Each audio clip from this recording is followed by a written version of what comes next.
Hello, John Bloodworth, Gentleman Crafter here with Card Sketch Challenge number 34. Now this time around we've got some more masculine colours with some dies and then some papers from the Grand Plans set by First Edition. I'm working on a 6x4 card and I've actually flipped this cutaway section from the actual download that you can get from my website gentlemancrafter.com. Just to show you that if you make a mistake like I did, then you can just use it as it is. It's not a problem if you go off-piste or just do something a little bit different. As always, the layouts are suggestions rather than rules. The dimensions for each of these pieces obviously is available within the download, so just head over to the blog gentlemancrafter.com and download the relevant PDF sheet.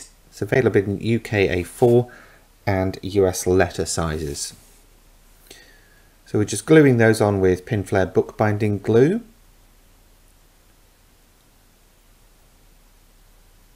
It's good because it's low moisture content, so it won't warp the card, but it's also good for sticking on papers that have got special finishes as well. Now just a very quick bit of die cutting, so a couple of flowers and a couple of stamens. Keep the centre pieces if you have one like this, and then just a tiny bit of shaping. You probably won't even notice it when this card is put together. And I'm going to stick that down according to the layout, which is fairly centrally. And if you've got a 5-petal flower, do the bottom layer upside down so that the single point is facing down. And that means that your next one will have the single point facing up. This is why I suggested keeping that central piece, because then you don't have a random empty space in the middle.